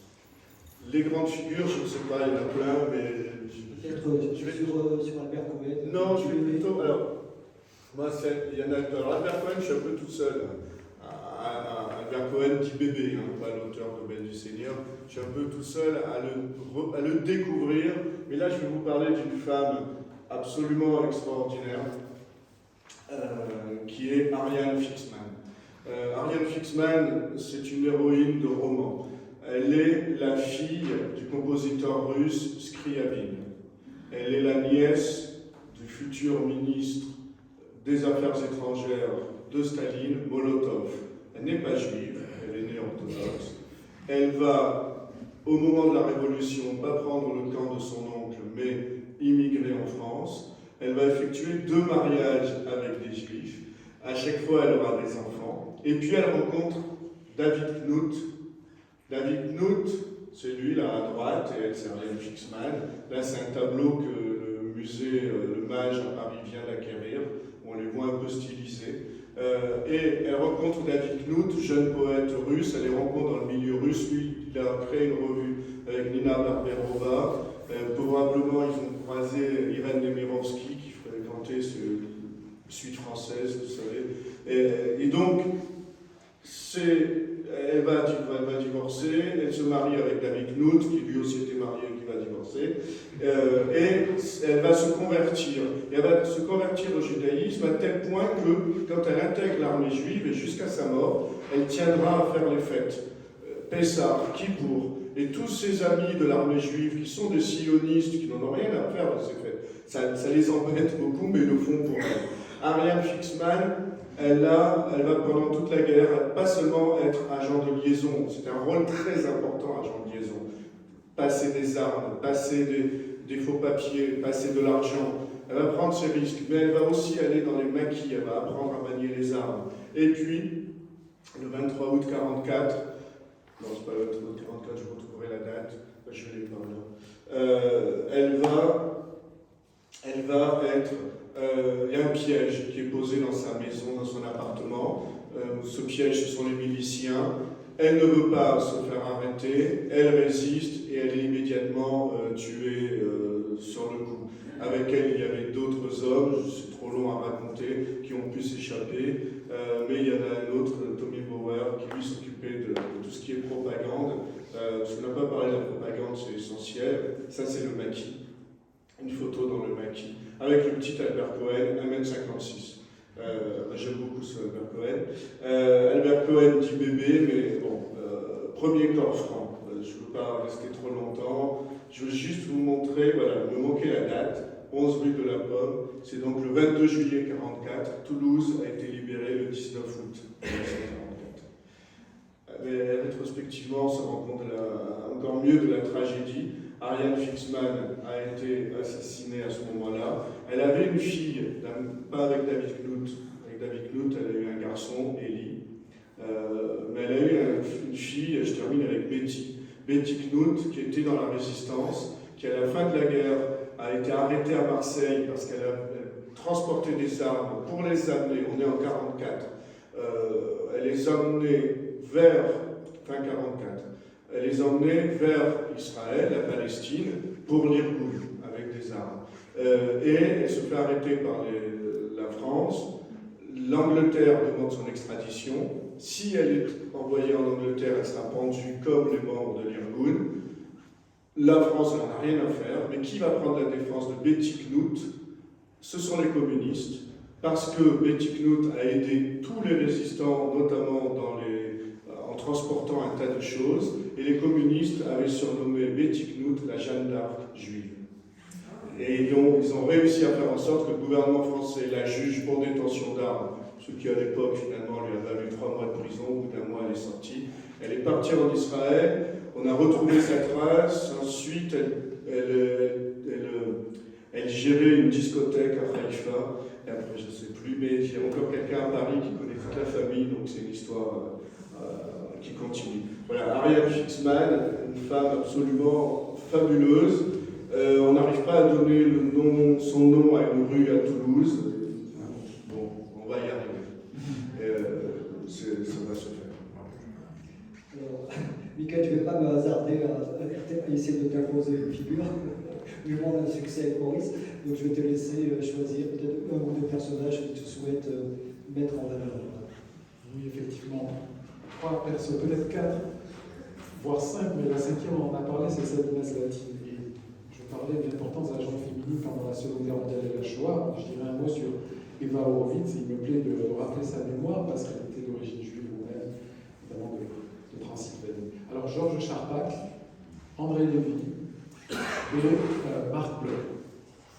Georges Charpak, parmi les nombreux juifs d'origine étrangère qui ont eu une activité résistante soutenue, ici même à Montpellier, il convient de citer le nom de Georges Charpak. Sous le nom d'emprunt de Georges Charpentier, il eut effectivement une activité importante à Montpellier. Il n'avait qu'une quinzaine d'années. Il sera arrêté, il délivrait des faux papiers, il sera interné à la prison d'Aix, puis au lendemain de la Seconde Guerre mondiale, il reprendra ses études, que l'on peut qualifier aisément de réussies, puisqu'il obtiendra en 1992 quoi? Le prix Nobel, bravo monsieur de physique. Effectivement. Voilà donc pour Georges Charpak, qui est passé par Montpellier, le passage Montpellier, et qui était connu ici sous le nom d'emprunt de Georges Charpentier. André Lévy. André Lévy, une figure effectivement universitaire, académique montpelliérain, une figure aussi politique, puisqu'il a été longtemps adjoint à la culture de Georges Frege. Le professeur André Lévy, et j'évoque effectivement son parcours dans mon petit livre sur les Juifs de Montpellier des Terres d'Oc, et aussi dans ma thèse de doctorat sur Vichy et les Juifs l'exemple de l'Hérault, là je fais un petit peu Bernard Pivot. Parmi donc d'autres personnalités, évidemment, André Lévy doit être sa mémoire doit être rappelée. Il a été engagé dans la résistance. Il a pris les armes. Il a participé au maquis de la Montagne Noire. Il a soigné parmi bien d'autres, puisqu'il était médecin, les blessés d'un maquis des éclaireurs de France après l'attaque d'un train à Mazamet. Alors, il est interne des hôpitaux en 1946. Il poursuit une brillante carrière, effectivement, médicale. Et il est adjoint au maire de Montpellier, Georges Frege, chargé de la culture de 1977 à 1995. Alors, ça a été une figure importante de la culture à Montpellier et une place, une rue, porte son nom pas très loin de l'hôtel de ville, du nouvel hôtel de ville, pas très loin de la station Georges Frege. Là, voilà, André Lévy, non loin effectivement de Georges Frege. C'est un joli effectivement clin d'œil. On parlait tout à l'heure d'Henri Chili, il faut savoir que la ville a également inauguré la place du rabbin Henri Chili, non loin de la ville. Alors, à côté d'André Lévy, à côté de Georges Charpak, j'aimerais terminer, Roger, pour l'évocation de ces figures combattantes. C'est peut-être pas le plus guerrier, le plus enclin à avoir des joutes, effectivement. En tout cas, d'un point de vue oratoire, oui, des joutes oratoires, on peut lui accorder cela. C'est évidemment Marc Bloch, grand historien, médiéviste, à l'analyse rigoureuse, qui a été effectivement, qui a pris le chemin de l'exil, entre guillemets, de Strasbourg à Montpellier, et qui a eu une activité de résistance importante. J'ai pu effectivement évoquer son combat lors d'un colloque auquel j'ai participé, je crois que c'était en 2009, près de Nîmes, qui rendait hommage à Edmond Vermeil. C'était dans la région de Calvisson à la Vaunage, qui est une terre protectrice, puisque de nombreux protestants ont sauvé les Juifs pendant la guerre. Et donc, effectivement, Marc Bloch a eu affaire à un antisémitisme féroce de ses compatriotes, et notamment du doyen maréchaliste Augustin Flich, dont d'ailleurs une rue à Montpellier porte le nom, qui ne faisait pas, qui assumait effectivement sa judéophobie, son antisémitisme, et notre Marc Bloch pourra dire, à propos de l'antisémitisme, de la judéophobie, cette plus vieille haine de l'histoire, que cette haine du peuple de la mosaïque l'aura beaucoup plus heurté, émanant de ses compatriotes, que des nazis. On lui doit à Marc Bloch cette définition pertinente de l'antisémitisme. Poison subtil, contagieux et proliférant. Il n'est pas sans renvoyer à la définition de Léo Pinsker de l'antisémitisme, l'un des plus grands penseurs sionistes, précurseurs de Theodor Herzl, une maladie héréditaire, contagieuse et incurable. C'est déjà le terme de virus Léo Pinsker à propos de l'antisémitisme. Et d'ailleurs, puisque vous parlez d'Herzl, Herzl s'était finalement converti à l'idée sioniste. Au départ, il ne l'était pas, c'était un juif assimilé. Partait du constat qu'il y aura toujours de l'antisémitisme en diaspora, et donc que la seule solution n'étant point la conversion, c'est le retour à la patrie ancestrale. Au départ, d'ailleurs, il était pour un sionisme sans sion. Mais là, c'est hors sujet, effectivement, donc je ne vais pas plus loin. Rappelez donc, Roger, la figure de ces trois personnalités, et non des moindres, de la résistance montpelliéraine, André Lévy, Marc Bloch et Georges Charpak. Merci, Michael. Alors, leur avance, avant de terminer, il y a un dernier thème qu'effectivement on ne peut pas évoquer, c'est bien évidemment le rôle de tous ceux qui ont pris des risques pour sauver des Juifs. Donc, et j'aimerais qu'on termine donc par ce chapitre des justes parmi les nations. Et je signale à cette occasion que notre ami Maurice va publier la semaine prochaine un ouvrage sur le sujet, donc vous voyez que l'actualité tombe bien, qui s'appelle Les Justes en Occitanie. Voilà. Donc, donc quelques mots sur ce chapitre important, avec un accent particulier sur des personnages, des hommes d'église qui ont joué un rôle essentiel à cet égard.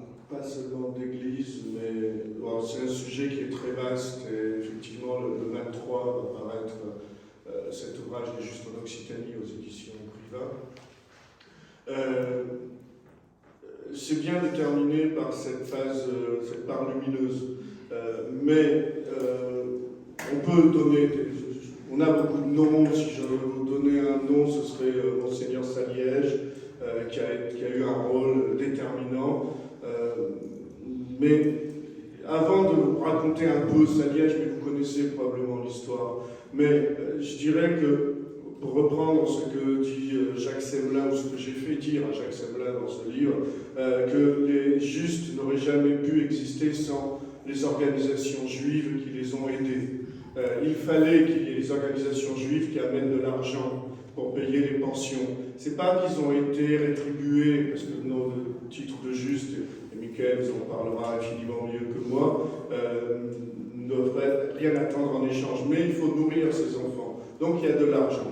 Et ce sont les organisations juives, notamment de celle de Lozé et de Georges Garel, le réseau Garel autour dans cette région. Ces organisations juives qui ont fait en sorte d'amener les enfants d'une maison à l'autre, d'un lieu à l'autre, d'une maison catholique à une école catholique ou chez un instituteur parce qu'on sait qu'il va aider les juifs, parce qu'il veut aider l'humanité par philosémitisme. C'est très rare, c'est plutôt simplement par humanisme qu'ils font cela. Donc, Saliège, en quelques mots, sa lettre, vous la connaissez, le 23 août 1942, 23 lignes qui vont changer l'histoire des Juifs de France. Elle avait été commencée, le sauvetage des Juifs de France, les 75% des Juifs de France qui ont été sauvés, chiffres que se plaît à rappeler Jacques Semelin. Il y avait avant les protestants, toujours les laïcs, les instituteurs, les maires qui ont aidé. Les catholiques vont entrer en jeu à partir de la lettre Saliège, à partir du moment où ils ont en quelque sorte cette autorisation pour le faire. Et c'est vrai que la lettre de Saliège du 23 août va avoir des conséquences immédiates, l'arrêt des déportations des Juifs pendant 3 mois. Après, ça va reprendre, mais ça va laisser du temps, un sursis au minimum, au mieux le temps de partir, le temps d'évader, et puis l'arrêt de toutes ces rafles gigantesques qui ont eu lieu en juillet et en août, mais là encore, les arrestations vont se faire de manière beaucoup plus ponctuelle. Il y aura quand même, alors l'année 42 va être la plus meurtrière, mais ensuite on aura quand même beaucoup d'arrestations. Et puis cette lettre Saliège va créer ces réseaux catholiques, va réveiller ceux qui étaient déjà en action, les autres archevêques, celui de Montauban, y compris le primat des Gaules, Monseigneur Gerlier à Lyon, et là on va avoir beaucoup d'aumôniers, beaucoup de lieux qui vont se mettre en fonctionnement. Avec Saliège, moi je voudrais citer simplement le père Brown, Roger Brown, quand le titre de juste est né en 1900, juste après, c'est en 64, en tout cas juste après l'affaire Eichmann, le procès Eichmann, 12 justes ont été nommés par la Knesset, ensuite on a changé la règle. Et parmi ces 12 justes, il y avait un Français, le père Roger Brown, qui a agi d'abord, qui était aumônier adjoint auprès des camps, agi d'abord avec Gerlier, puis avec Monseigneur Saliège dans les camps du Sud. Beaucoup de portraits magnifiques, beaucoup de grandes, belles figures, et probablement l'année prochaine, on aura l'occasion, peut-être, c'est une suggestion, je suggère au maître des lieux, une suggestion, alors peut-être autour de ce livre, mais en tout cas, Montpellier, Toulouse, et évoquer les justes dans notre belle région. Merci Maurice. Oui, effectivement, dans notre région, il y a eu énormément de justes. Je crois que c'est la 4e région au niveau de Récité du Motaolam, des justes parmi les nations, la région Occitane. Et à Montpellier, dans le département de l'Hérault, j'ai pu travailler, et j'ai d'ailleurs travaillé très tôt sur le sujet dès 1996, d'abord pour la spoliation des biens juifs, avant la mise en place d'ailleurs de la commission Mattéoli. C'est un dossier que j'ai repris pour ma thèse de doctorat sur Vichy et les Juifs, l'exemple de l'Hérault.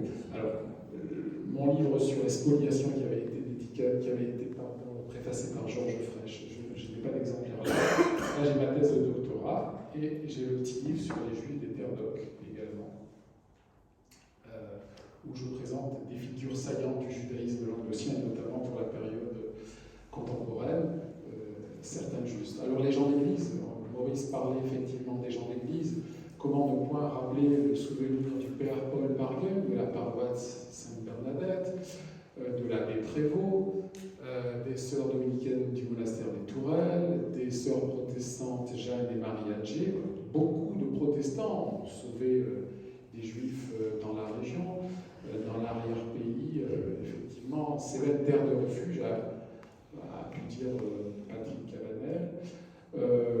Des gens du monde universitaire, académique, le professeur Balmès, le professeur Giraud de la faculté de médecine, devenu doyen Giraud après-guerre, d'ailleurs en lien avec Eva Horowitz, qui ont effectivement contourné l'arsenal législatif répressif de l'État Vichy avec le numerus clausus, ont permis à des étudiants juifs de passer des examens et de devenir médecin. L'attitude aussi méritoire, méritante, bienveillante du doyen Jourda, de la faculté des lettres. Rappeler quelques figures aussi importantes dans l'arrière-pays. Georges et Lucie Pascal, à Ganges, qui faisait partie du Gard avant-guerre, qui aujourd'hui fait partie d'ailleurs de l'Hérault, qui pourrions-nous encore citer préfet Camille Ernst, à tous seigneurs, tout honneur, Camille Ernst, secrétaire général de la préfecture. Effectivement, Camille Ernst a eu une attitude remarquable. Il a été fait juste parmi les nations en 1971 par l'Institut Yad Vashem de Jérusalem, qui a été créé dans les années 50.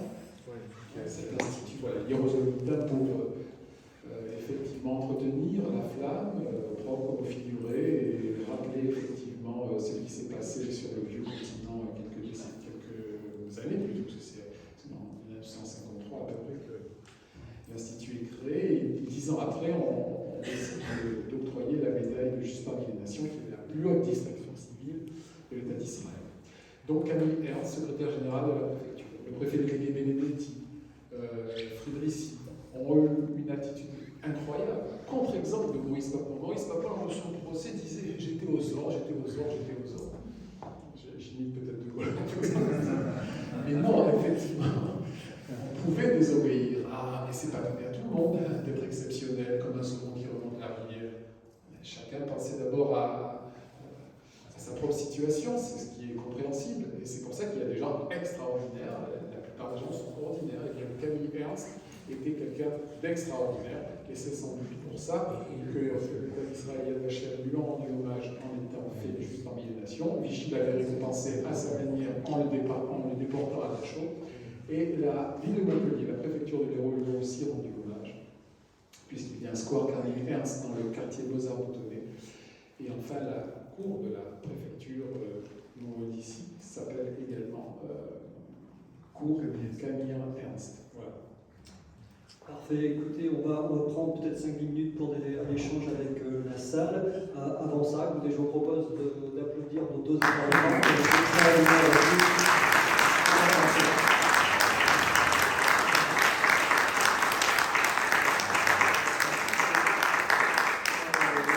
On va prendre 2-3 questions dans la salle.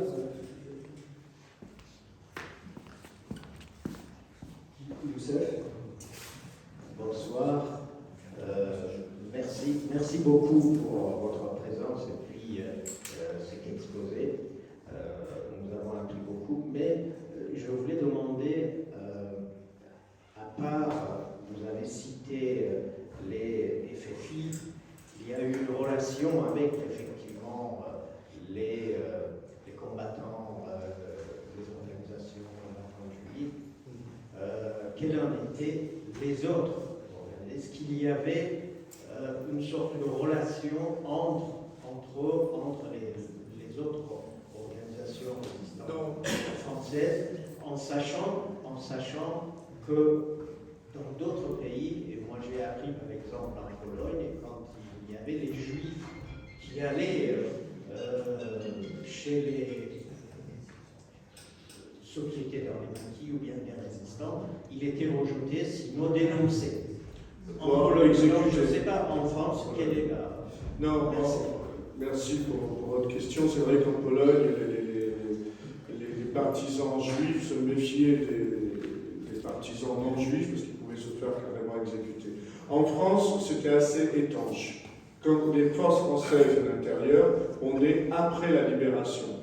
C'est à ce moment-là, pour une raison très très pratique, que les résistants juifs ont demandé d'intégrer les FFI pour avoir une pension, pour pouvoir avoir le temps de tourner la page.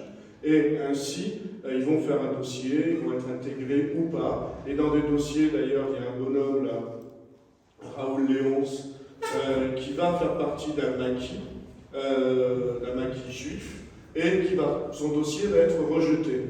Parce qu'il avait menti, parce qu'à ce moment-là, quand il était dans le Tarn, il avait eu une fille d'une liaison, et il n'a pas reconnu cette fille, il a dit qu'il n'avait pas d'enfant, rien.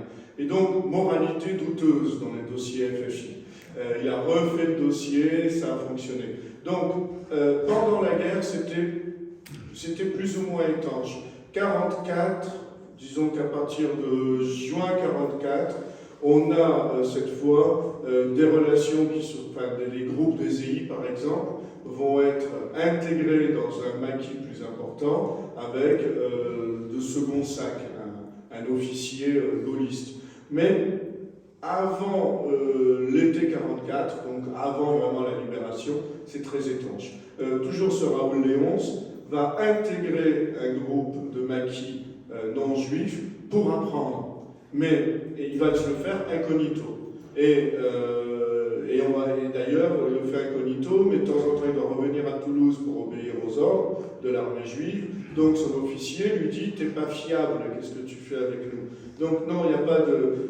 En fait, entre les communistes et les juifs, il n'y a pas vraiment... Et les organisations de résistance juive, il n'y a pas vraiment de relation.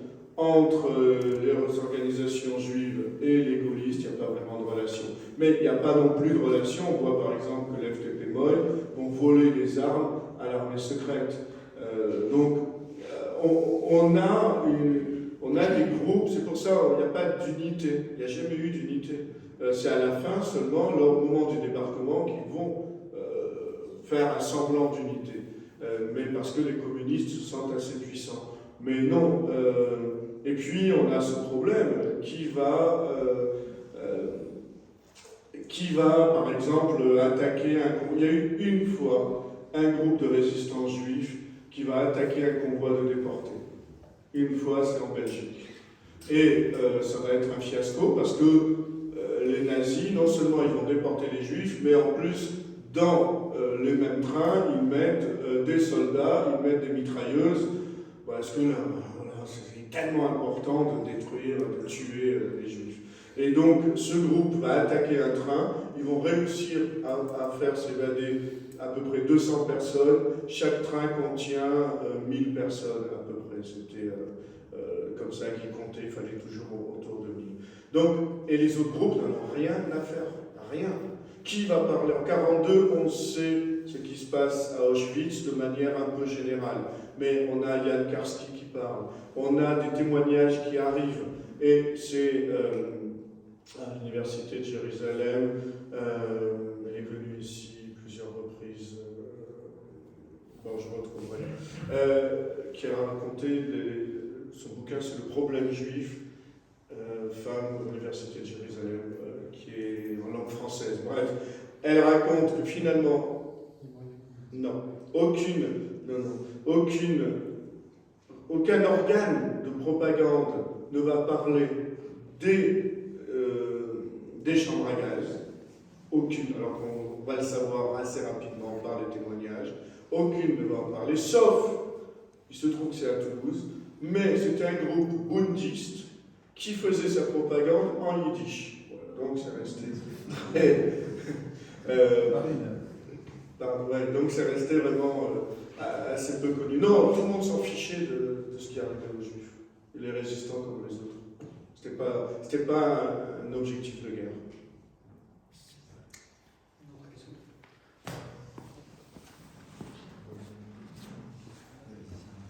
Monsieur Dédéon. On m'excusera de ne pas poser de questions, mais simplement de faire état d'une mémoire familiale, et puis également de la solidarité des Juifs et des Arméniens dans certaines circonstances, dans plusieurs circonstances. Je suis né en 1942. En 1944, calculé, j'avais 2 ans, et j'ai des souvenirs qui se sont éclairés peut-être à la faveur de ma longue complicité, qui se poursuivra, j'espère, avec le professeur Karaliankou, qui ont pris forme pendant que j'étais dans le centre de recherche juif arménien chrétien d'Orient. Donc je me rappelle que quand j'étais tout jeune, ce sont des flashs.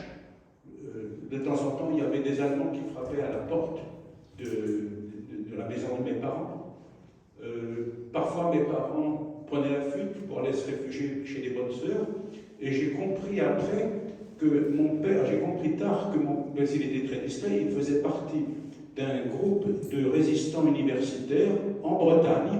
Et ce groupe de résistants universitaires travaillait de façon à sauver les Juifs, à changer les passeports. Alors, par exemple, sur le site de la Fondation France-Israël, il y a un passeport où, si je me souviens bien, il y a marqué le nom a été gratté.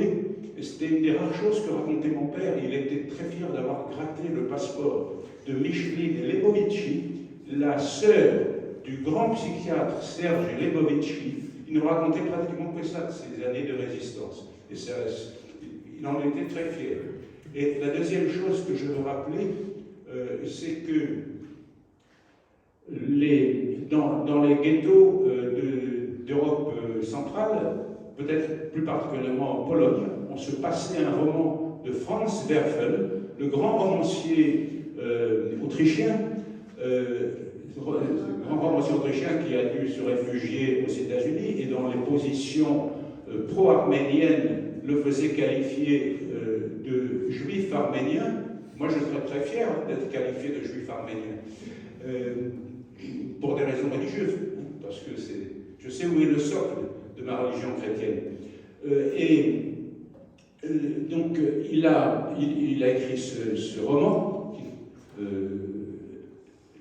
et ce roman fait allusion, donc on se passait son roman dans les ghettos, ce roman fait allusion à la résistance lors du génocide de 1915 des Arméniens de la région d'Antioche qui s'étaient repliés dans la montagne de Moïse, le Moussadar, d'où le titre du roman, les 40 jours de Moussadar, et qui ont résisté pas pendant 40 jours, pendant 1 mois et demi à une armée de Turcs infiniment supérieure en nombre et en armement, et qui ont été finalement délivrés par un vice-amiral français qui n'avait pas attendu les ordres pour venir au secours des Arméniens.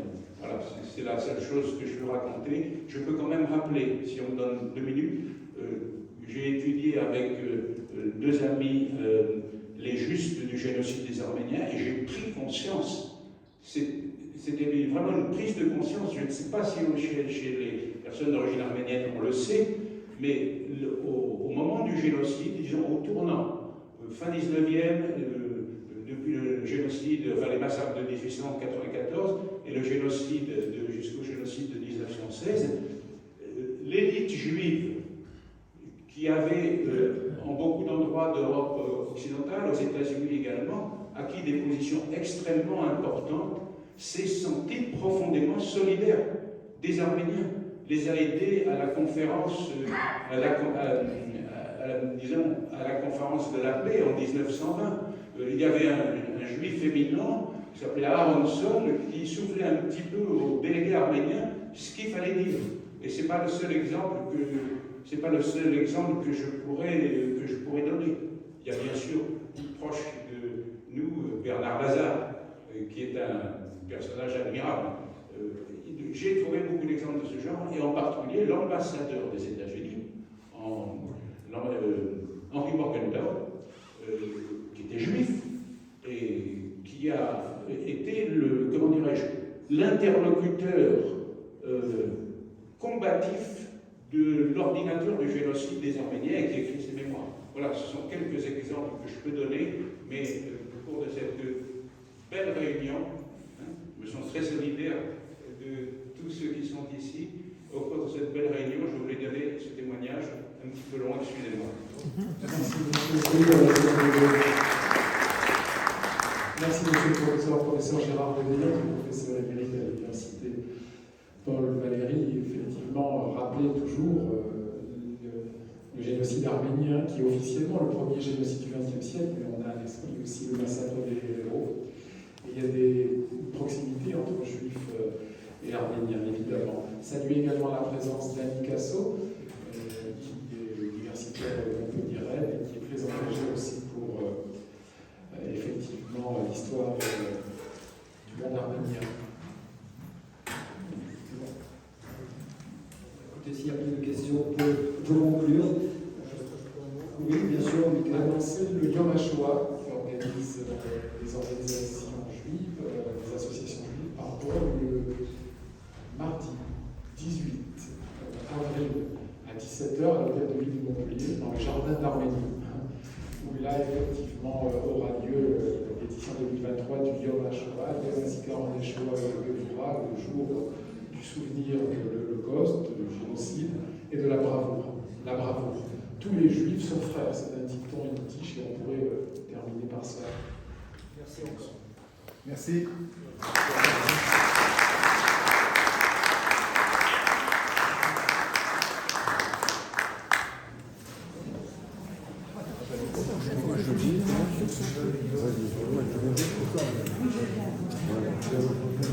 Vas-y,